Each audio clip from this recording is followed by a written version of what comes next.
Have you ever felt fear like a heavy shawl, draped over your shoulders, keeping you from the quiet joys you once dreamed of? A life where each step feels unsteady, shadowed by worries that whisper doubts into your heart. What if I told you that, in this very moment, you could set that shawl aside, using timeless wisdom from the Buddha, words that have soothed countless souls through fear's long nights, into the soft glow of peace for over 2,500 years. In these pages, we'll walk together through 6 gentle lessons from Buddhism, keys not just to face your fears, but to cradle them into calm, guiding you toward a life of stillness and grace. Stay with me, for by the end, you'll find a way to rest your heart from fear forever. Are you ready? Let's begin. Part 1. Welcoming life's flow, Anicca. Life is like a river's song. Sometimes it hums with the warmth of a summer day.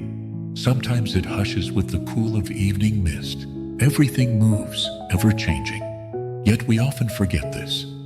We hold tight to moments of comfort, family laughter, a strong body, a familiar home, as if we could keep them from slipping through our fingers. And when the river carries them away, a friend's goodbye, a creak in the bones, a memory fading, fear rises like a sudden wind. The Buddha, sitting quietly under a great tree long ago, saw this truth. All things bloom and wither, like petals on a branch. Holding them too close only brings ache. This is the first lesson, Anicca, the flow of life. A lantern to guide you from the weight of clinging to a heart at ease. Why does fear visit us?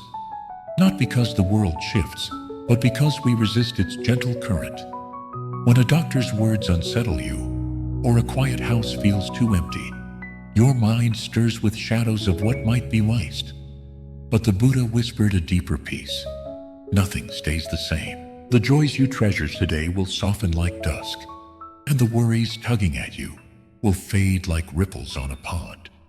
Even the sleepless nights you've known ease with morning's light. Anicca isn't about letting go of hope. It's finding strength in resting easy, knowing life is a tender dance of change. Long ago in a village nestled by a stream, a wise teacher met an elder whose hands trembled from years of toil. She had lost her garden to a storm, her heart heavy with grief. "I've tended it all my life, now it's gone. What's left?" she asked. The teacher pointed to the water flowing nearby, glinting under the sun. "The stream takes and gives," he said. "Your garden was a season, not your forever. Another bloom will come." She sat by the water, her turnies slowing, seeing that loss was just a note in life's long tune. The Buddha once said, "All things are like a breath, a dewdrop, a fleeting spark." Life isn't a stone to grasp, it's a breeze through the trees. When you face an ache, a parting word, a faltering step, think of it as rain tapping your window. It falls, it passes, and the sky clears. Fear quiets when you let it drift, not fight it as a foe. A hard day isn't your whole story. A lonely hour isn't your end.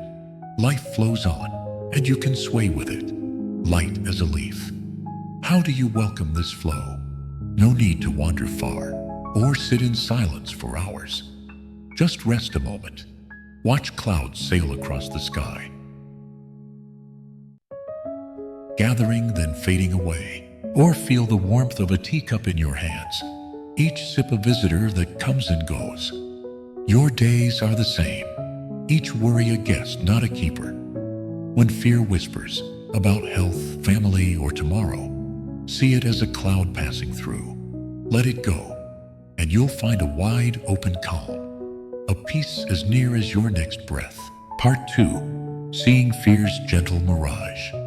As you let life's clouds drift by, a soft wonder may stir. If all things pass like a breeze, why does fear still linger, curling around you like ivy on an old wall? The Buddha, with eyes clear as a still pond, offered this. Fear isn't a stone in your path. It's a mist your heart weaves.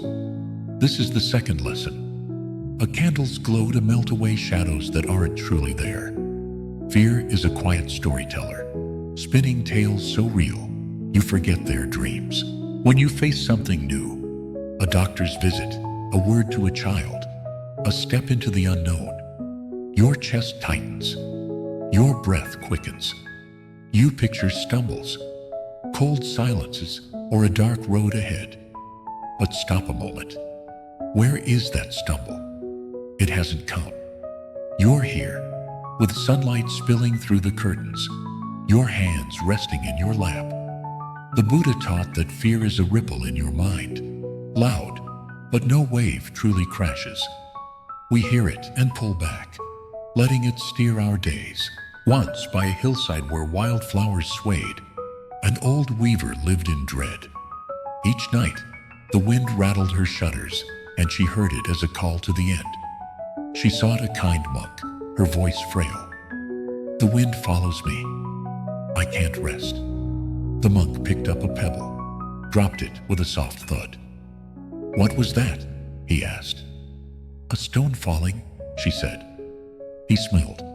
Yes, just a sound. The wind is the Tommy, not your end. That night, she listened again. The wind blew, but now it was only air brushing the trees, not a threat, not a thief. Fear slipped away, like dust from her loom. The Buddha said, the mind crafts all sorrow. Still it and sorrow fades. The weaver didn't fear the wind. She feared the tale her heart told. So it is with you. When you worry about a distant day, a quiet phone, or a fading strength, it's not the day knocking. It's your mind sketching ghosts. But you hold the stillness. If your heart paints them, it can let them go. No need to run. Just look at them gently, and they vanish like mist in the sun. Fear isn't a wall. It's a nudge toward your courage. When it hums before a question, a journey, or a choice, it means you're alive, reaching beyond the familiar. An elder once shared, I feared speaking to my kin after years apart, but when I did, they just listened, not judged. Fear is a ripple, not a tide. See it as and you stand steady, rooted in peace. How do you see through this mirage? No grand quest needed. When fear taps you, over a bill, a silence, a tomorrow, breathe slow. Feel the air fill you, cool and alive. Ask, is this here or just a whisper in my head? Most of what stirs you are shadows unborn. Fear may weave, but you unravel it. Clear the mist, and there's only calm. A sky where you rest free. Part 3. Resting in the moment. Sati. As you let fear's mist fade, you might notice your mind wandering, back to old aches, or forward to unseen days. It pulls you from now, the only place you truly dwell. The Buddha, still as a deep lake, showed a way. Be here with each breath, each heartbeat. That's where peace blooms. This is the third lesson. Sati, being awake. A soft light to guide you from worry's tangle back to this gentle shore. Fear rarely sits where you are. It drifts to yesterday's stumbles, words you regret, chances lost, or peers into tomorrow's fog, where all might break. When you fret over a family matter, your heart isn't here. It's replaying an old hurt, or imagining a cold silence. But what's real? The creak of your chair, the scent of rain outside, the rise of your chest. The Buddha taught that staying awake keeps fear small, just a breeze, not a storm. When you're here, it can't grow. By a brook where water sang over stones, a wise teacher met an elder whose nights were restless. She feared for her weakening sight. I see darkness coming, she wept. The teacher pointed to the stream. What's there? He asked. Water flowing, she said. Yes, he replied. It's here now. Be with it, not the dark. She sat feeling the damp air, hearing the ripple. Her sight was frail, but this moment was hers, and fear softened like mist in dawn's glow. The Buddha said, live in this breath, this body, that's freedom's root. She couldn't heal her eyes, but she stopped chasing shadows. You can too. When fear hums about a shaky hand, a quiet house, it's not now. Being awake shows you you're here, not falling. The floor holds you. The air lifts you. Staying present isn't pushing fear away. It's letting it pass like a leaf on the water. Your body knows this too. When fear stirs, it tightens your breath, weighs your shoulders. Don't fight it. Feel it. An elder once said, I feared my years slowing me, but I breathed deep, felt my heart. It didn't leave, but I held it light. The Buddha called this resting in the body.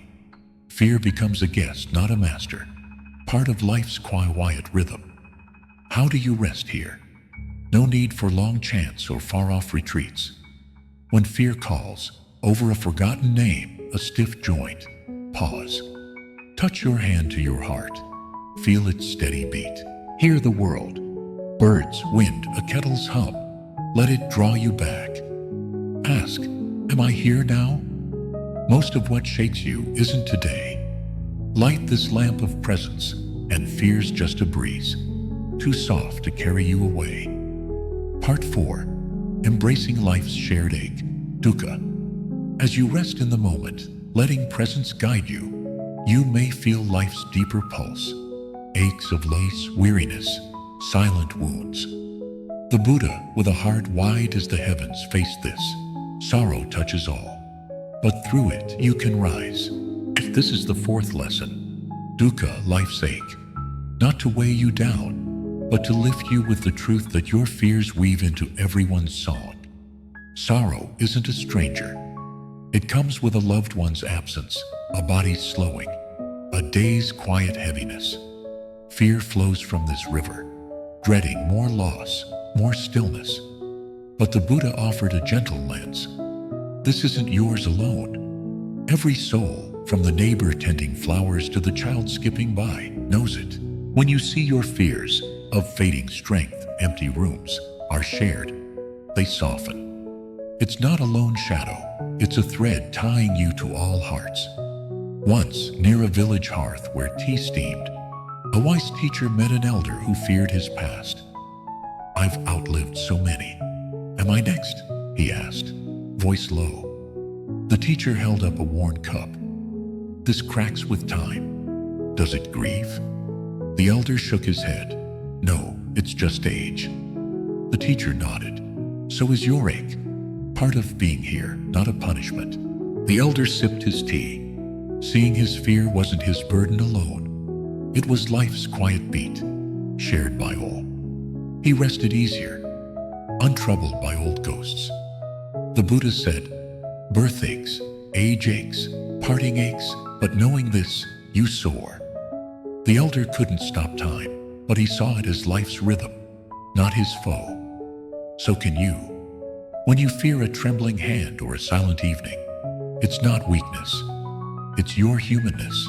Knowing others carry this too lightens it, like a sigh shared over tea, not a weight to bear alone. This isn't giving up, it's finding wings.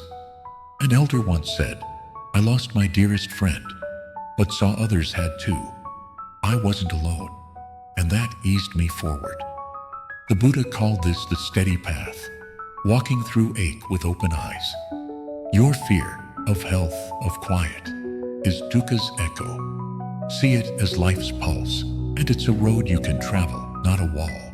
How do you embrace this? No need for deep woods or ancient books. When fear rises over a stumble, a memory, pause. Look out, see faces passing, trees bending, all touched by time. Whisper, this isn't just mine, it's ours.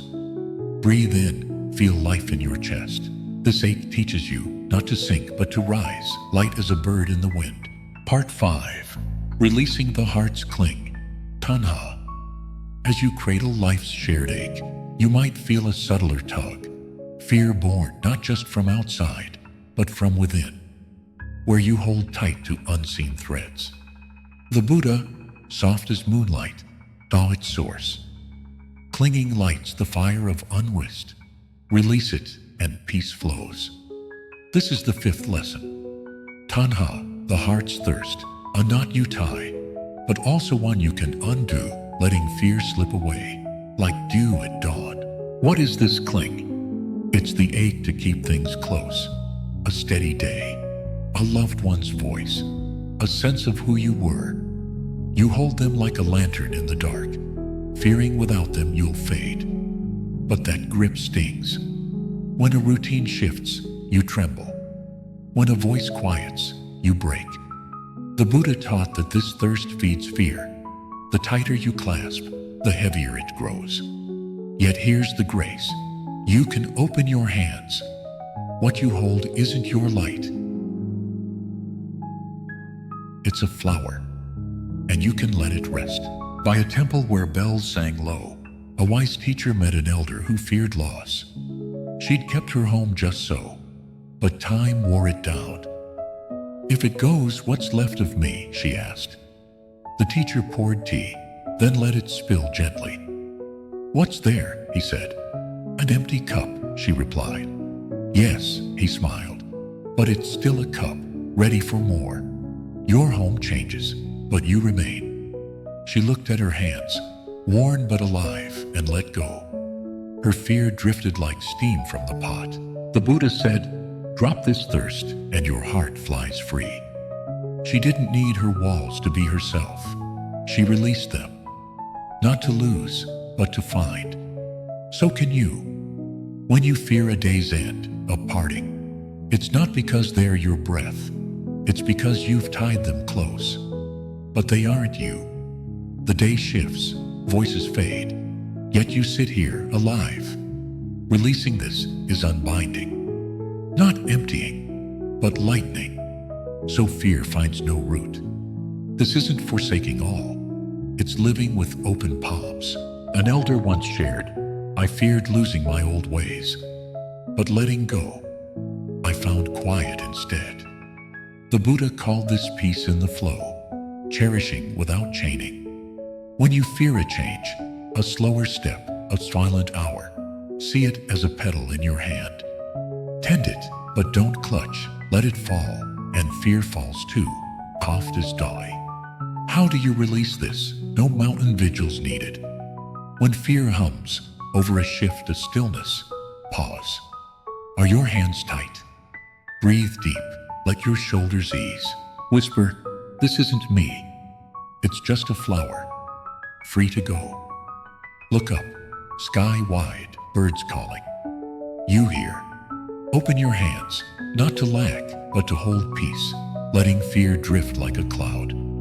Heart size, trusting time's quiet pace, Kanti. As you release the heart's cling, watching fear fade like clouds, one last whisper may race. Life moves to its own tune, not yours.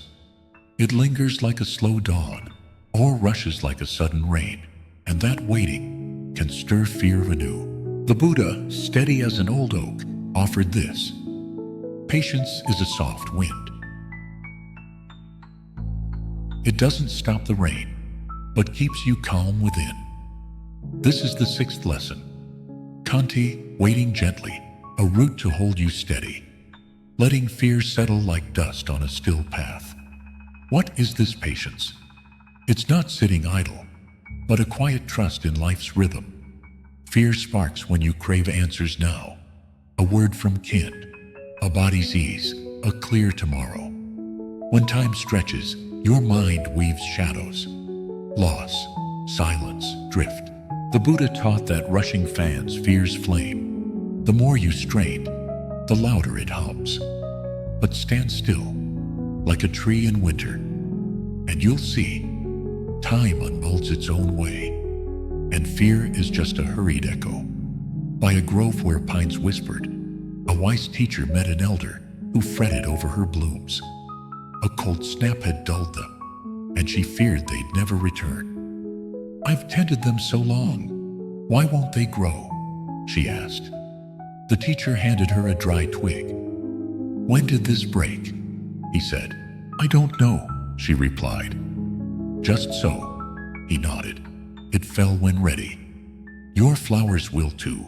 Wait, She stopped pushing, and come spring, green tips peeked through. Patience wasn't forcing time, it was trusting it. The Buddha said, "The patients stand like hills in a gale." She couldn't rush the blooms, but she rested through the cold, and fear melted like frost. So can you. When you fear a weight, a silent friend, a slow dawn, it's not life turning away, but you pushing its beat. Patience wraps you gently. It doesn't halt the rain, but keeps you steady. So fear hushes to a sigh. This heals too. When you falter, a forgotten task, a weak grip, fear of fading rises. But patience says wait, like a seed under snow. An elder once said, "I feared I'd never walk far again. But step by step, I found my pace. Not fast, but mine." Patience isn't chasing wonders, it's growing soft. So fear of lack drifts away. How do you trust this pace? No riverside chants needed. When fear stirs, over a delay, a hope, pause. Rest your hand on your knee, feel its warmth. Breathe slow. Hear the air mingle with the world. Whisper, "It comes when it will. I can rest." Look out, sun climbing, leaves turning, life humming. Patience is standing in the flow, not waiting endlessly, but letting fear pass, leaving you steady for the light ahead.